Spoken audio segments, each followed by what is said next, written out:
A small thing that we insist on for all our agencies, which is please come and walk through the airport. Okay. Because it's a different industry. Yeah. The tendency to look left or right and look for somebody who can potentially help you out is very high.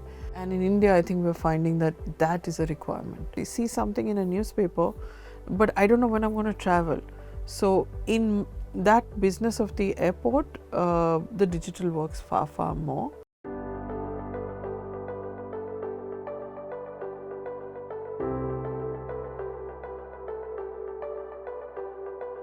Hello and welcome to the HT Brand Leadership Series, a series of one-on-one interactions with top brand and marketing leaders who share their industry insights and strategies that have helped shape their stories.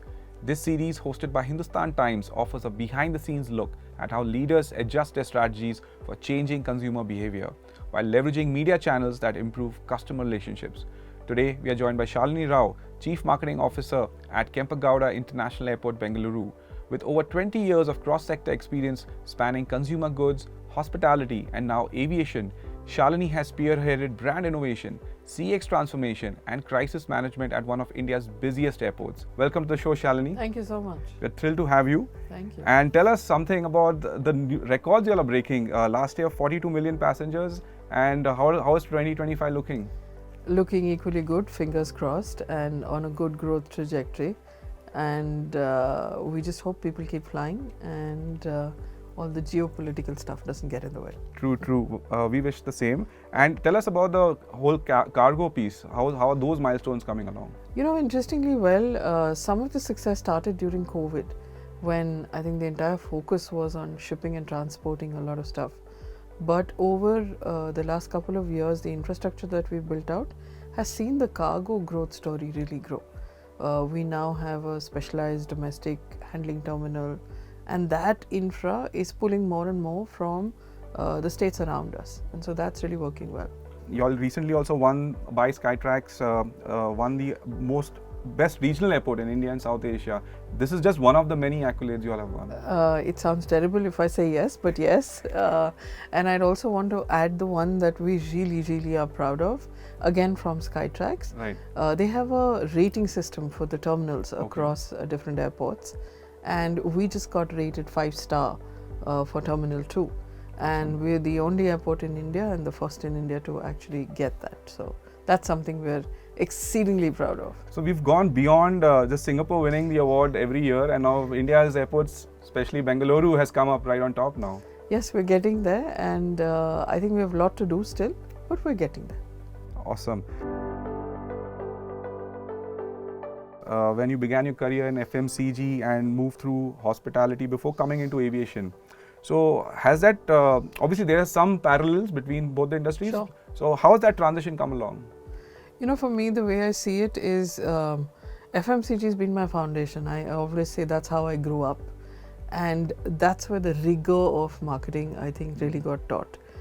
But it's funny, but after about 17, 18 years of that, I realized the services marketing piece, which is when the hospitality comes in, the width of it is so much more.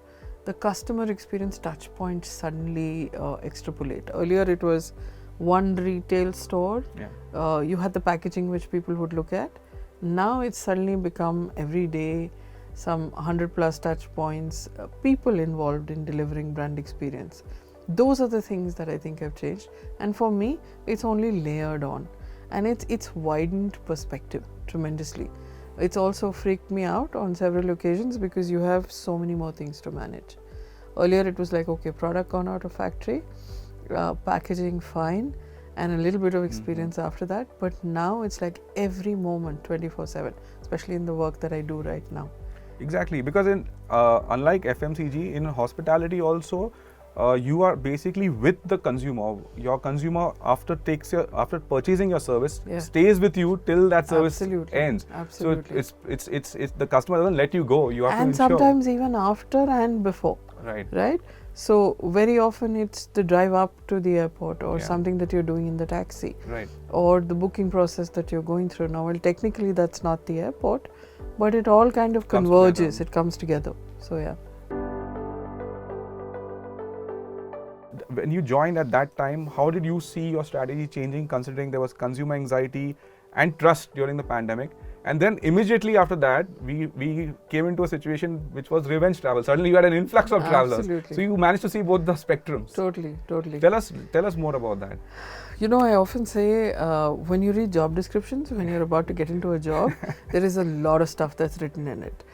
Crisis management was one of them that was written in my current job. I don't think I ever thought that I would get to see it the way I did within a couple of months literally of joining.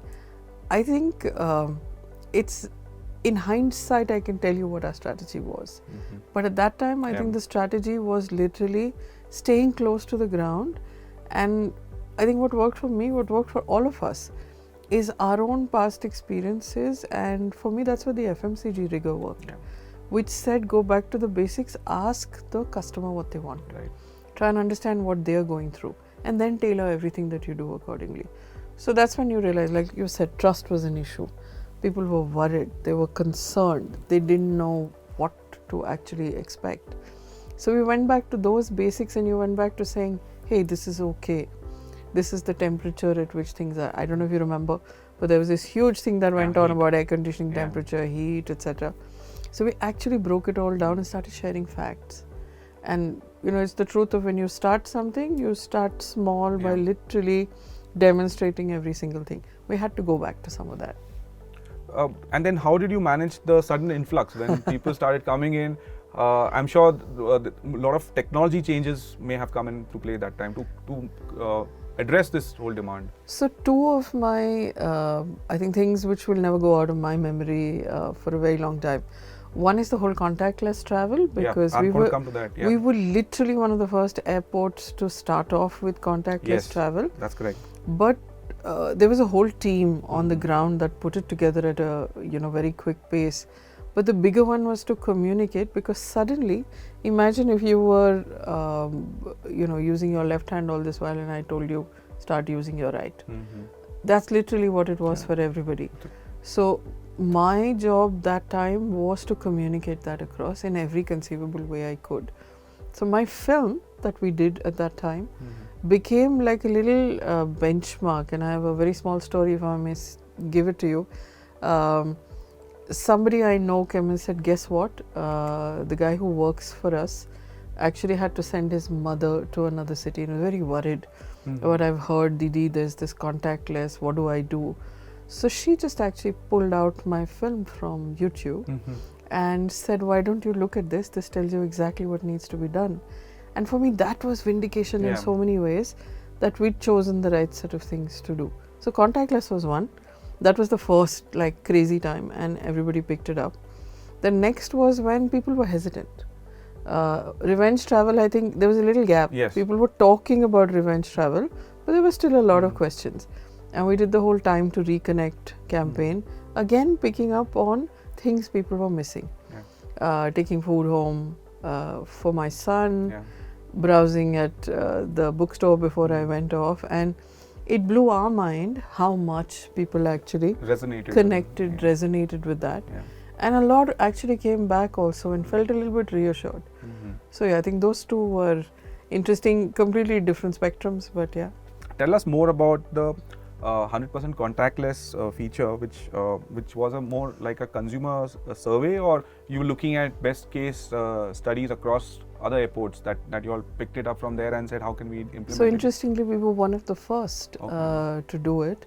It was necessitated by COVID and what came up as so it was not in the works? It was not in the works. Okay. It was not in the works for anybody. Maybe at some point in time, sections were in the works. Okay.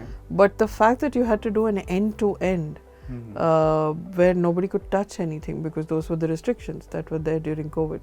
And that's how it came up. So there was a team that put their heads together and did a fair bit of innovation at that time to pull it together. Besides the film, there were other touch points also, or that became your anchor film, and that was the one that driving every communication piece? It was my anchor film, but I think no way was it the only one.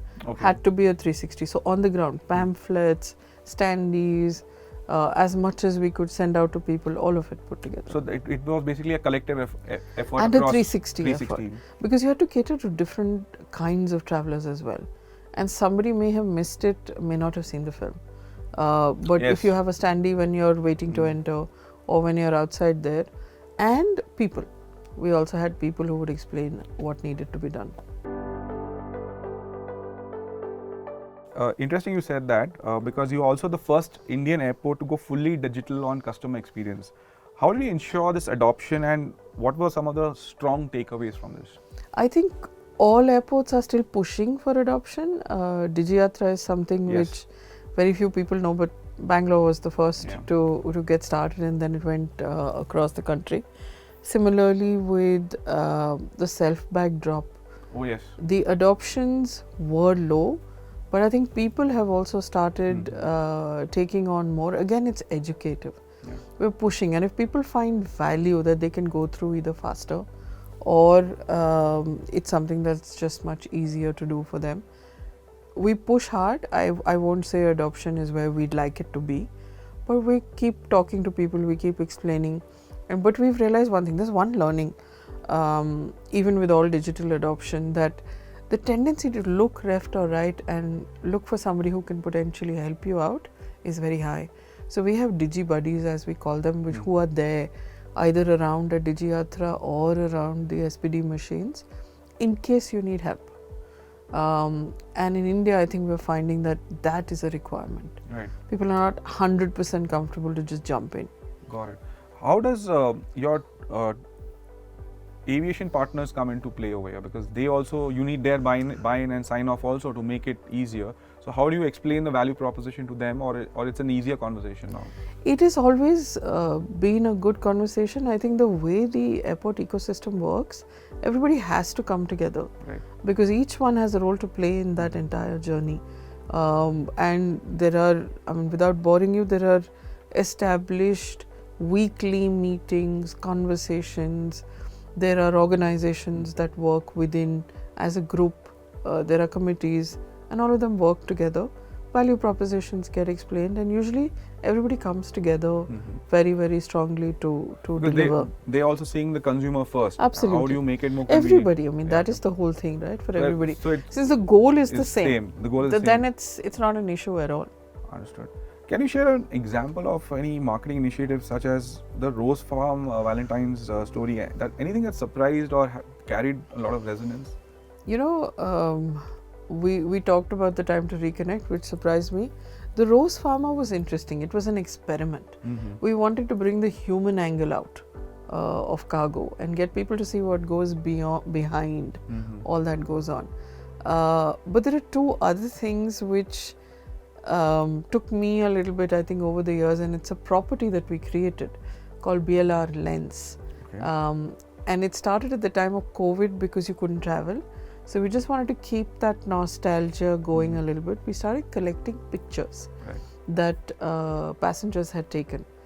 That's become one of our strongest hashtags and properties, and the amount of content that we've generated and some incredible pictures that will blow your mind.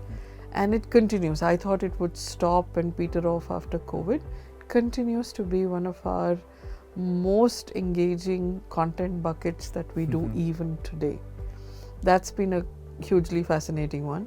Second one for me was when we told the story of Terminal 2, Okay. along with National Geographic on the superstructures. So yeah. I want to also ask you on the engagement aspect. Like, I'm sure the campaign works when you also see some input, some feedback coming from consumers or from audiences. Anything that you want to talk about in terms of that was a nice comment or that was a nice input we got? I think what's heartening is always when people reflect what we want them to. So the comment on, hey, you're so much more than an airport, or I love to come and hang around at the airport.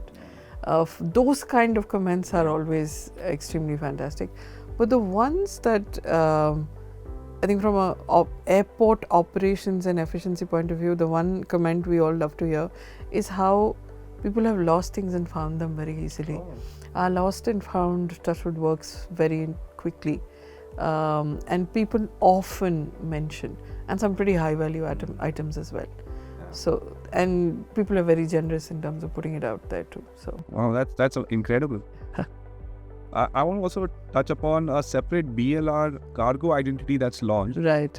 What is the thinking behind creating a distinct brand within the airport's ecosystem? So, what happens if you look at BLR airport and everything that we did?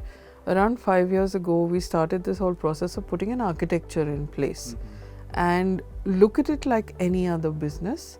There are different elements to each of the architecture or whatever we do.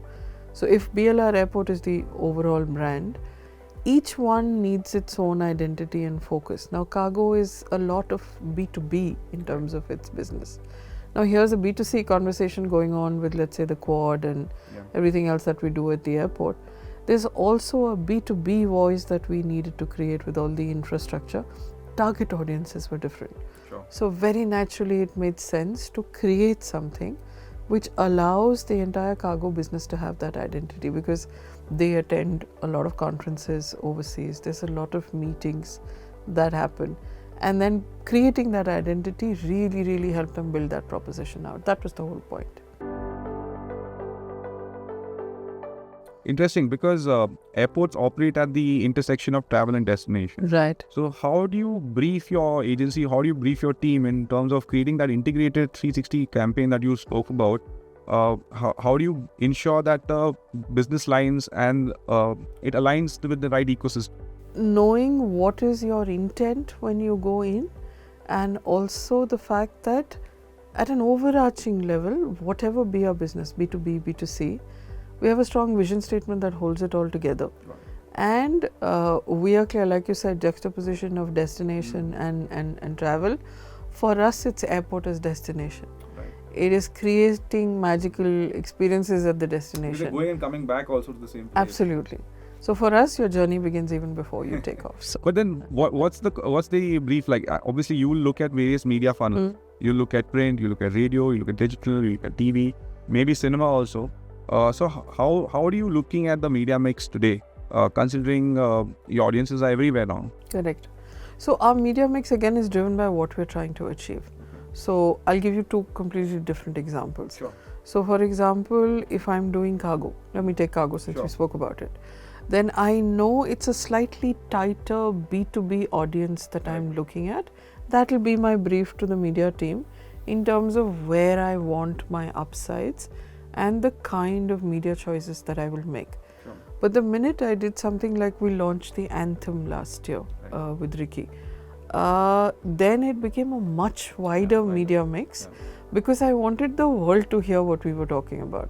So there we went from a Spotify to radio to everything. Right. Then the streaming because platforms. then it's all streaming platforms, it's all interaction points that I want. So it depends on audience I'm talking to and what am I hoping to achieve.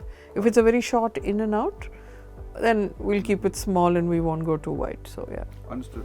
So tell me more about your role when it comes to agency partnerships such as Dentsu MC, Gary Bowen, and the Design Answers involved in evolving the BR's brand narrative. Tell us something on those. So Dentsu has been our partner right from the day we actually put the whole brand framework in place, continue to work with us today. And I think the strategic planning function that exists in all agencies, if leveraged and work very well, can actually work very well for us. And that's what we've always done. On key things, we put that whole planning and strategy thought together. And there's a small thing that we insist on for all our agencies, which is please come and walk through the airport. Okay. Because it's a different industry. And if you don't understand the whole dynamics of what goes on, it'll be very difficult for you to conceptualize. So the push to also be on the ground on a regular basis is pretty high. So. But how do you measure the impact at BIAL, especially in areas like digital adoption, passenger confidence, or even cargo volumes? So how do you measure the metric? What are the metrics? You know, they'll start with all the traditional metrics, which is all the numbers in terms of passenger footfalls, in terms of cargo volumes. But then you start looking at penetration, which means how many people who are traveling through are actually shopping, how many are eating. When it comes to digital, engagement and followers is probably one thing we will look at, because we're also looking at enhancing our influence, right? So from an influence perspective, it's that. But then there's also traffic driven to website. And then from there on, the various bookings, because we also have an app, the BLR Pulse app, that gets used to book taxis, etc. So very traditional metrics that you can expect everywhere, from driving traffic to click-through to actual bookings. So we have a robust system of keeping track of all of those to see where we stand. And we do research once a year to also measure where NPS stands, to measure how people are feeling about various services of the airport. So, I mean, I would say it's as traditional as you would expect any marketing department to be doing stuff. Got it. I want to also ask you, you mentioned about food. Does lounge access play a key role? If depending on which terminal a lounge is, do you see that as a strong hook, or from an experiential point of view, because you also get passengers in a more relaxed state because they come there, they want to eat, they want to relax, because they have some time before they board the flight. Do you see lounges as a strong hook? Lounges always are a strong hook, and I think we put a lot of energy into our lounges. But it's so less talked about. It's also controlled by access, right? Because not everybody can walk into a lounge. So it depends on sometimes which category you're flying on, or your credit card, etc.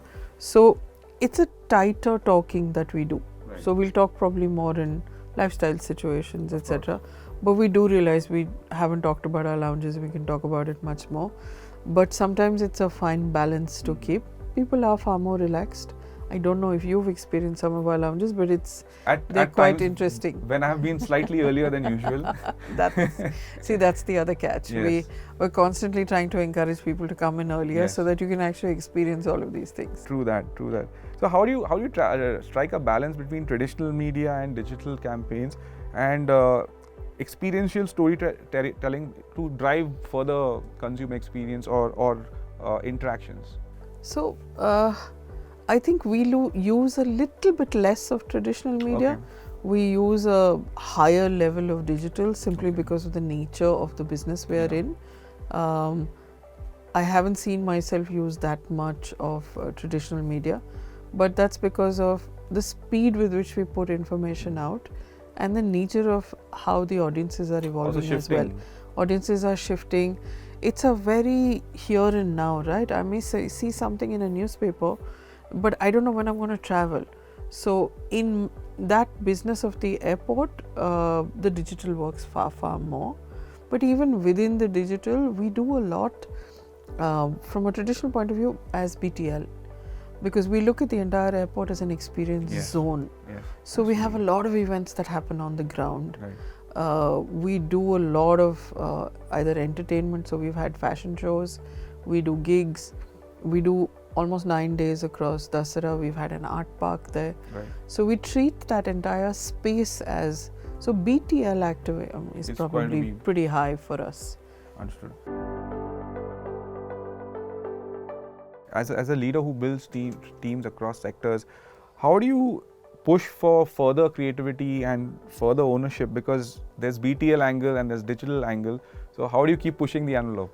I think the only way to push the envelope is to keep learning from what you're seeing in adjacent businesses. And I think that's something I encourage my teams to do as well, which is keep yourself current. Now, whether it's on Instagram, if that's the way you choose to go, or just walk around. One of the things I actually encourage the team to do a lot is just go down and walk around the terminals. Just watch what's happening around you. And also, agencies keep giving us downloads. We have partners who have their own stories that go on. I think it's just more about keep a ear to the ground and keep reading and seeing what's happening. And I think we have the luxury of experimenting sometimes, and I think that's something that I love to tell people to do, because that's how I've succeeded across industries. Experiment, and my thing to them is I'm there, I'm your safety net, so experiment. So that's where it is. Shalini, you spoke about Digi Yatra. Clearly it is saving time, and there's been a rapid tech shifts in with biometrics and queue management systems. So you're creating more bandwidth for the traveler now. So how do you think about further engaging with the passenger, with the traveler, or rather how do you look at more innovation when it comes to from an operational perspective?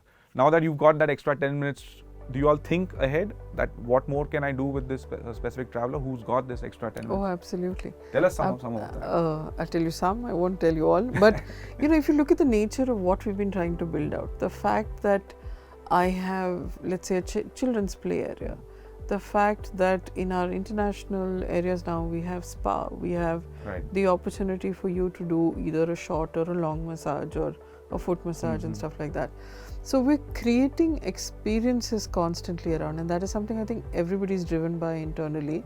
How do you make the process more efficient so that you have a higher dwell time, and therefore you have time to experience all of these things, whether it's food, to sit back and have a lovely, nice, curated meal, or go and have a massage, or just sit around and experience different zones within our lounges or shop a little bit. It will be even nicer.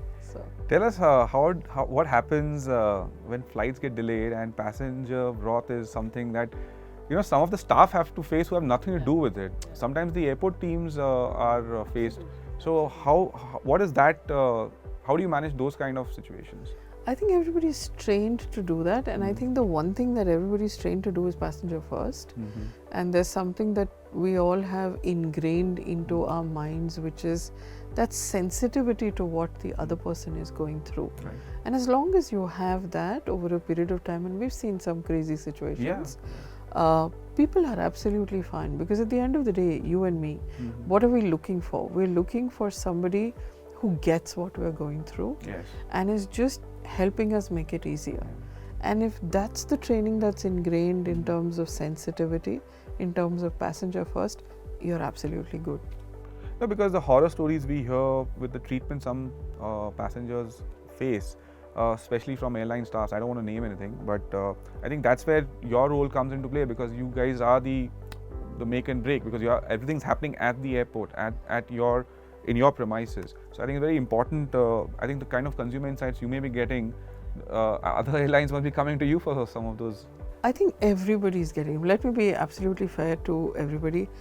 Everybody's trying hard, right? I think let's totally just say that. Sometimes unfortunate situations do happen, but I think it's really about how sensitive you are and what you want to do with them. So tell us, what are the new emerging trends that you've seen when it comes to traveler behavior? Any customer experience tech or storytelling formats that you are excited about seeing the new trends that are emerging in 2025? So two things that we've been seeing with the teams is, one, this whole user-generated content going up the way it has, and so therefore one of the conversations we are having is how do you leverage and how do you include it? And I think as marketers, including that into your narrative would be an interesting thing to do. Realism has become a big thing, and I see that changing. And I think I'm an old school marketer who sits here today, but from having models and the rest of it, you have people like you and me now who are doing ads and who are talking. And I think that is something that brands and organizations need to become more cognizant of. What it could mean is something as simple as more training for your senior folks on just how to communicate, how to be comfortable in front of a camera and not get a little agitated by it. And at least digital, needless to say, all of you know this, the whole video content, the need to snacking content, the need to just be so quick and refreshing. It's a little bit intimidating sometimes because everybody's just on their toes all the time. I mean, something that you did 2 days ago is just gone, it's forgotten, and okay, you can't rest on that. So I see that as a big challenge. How do you see travel influencers or travel vloggers talking about your airport? Anything that you want to comment in terms of what has been your experience probably working with them at some point? We work with a lot of influencers as well. It's all been good so far, so yeah. Awesome. The festive season is a high energy season, and there's a lot of investment made across industries. Everybody knows that people are either traveling or there's going to be shopping. So, how are you planning your festive marketing this year? And is there a post campaign or is there a past campaign that stands out for you? So there are 2-3 things that have worked through, and there are 2 seasons particularly that work. One is the whole holiday season. Yes. So there are a lot of discounts and sales, etc., that get baked into that. But there are 2 seasons which combine celebration as well as some of the benefits that we put out there. One is the whole Dasara, Diwali, and in Karnataka, Dasara is that much bigger. We do a lot of festivity and celebration on the ground that people can just be part of while they're going in and out.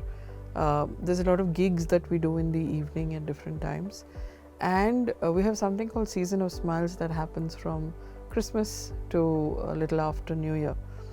Those have become now a little bit marquee events for us as well. We see pickups at that time. Obviously, we drive our business as well, but there's a lot of interaction. So you will have the opportunity to come and hear your Christmas carols if you want.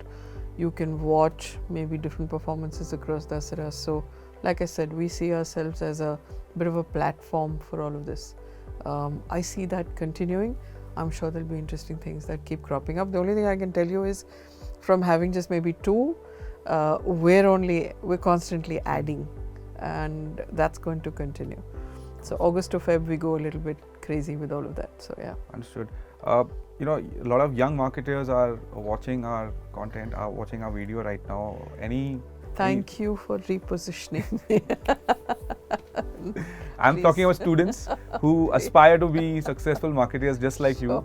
Any advice for them? Anything that from your learning you would want them to start? I think 2 things, and I say that to a lot of people on my team also who come in.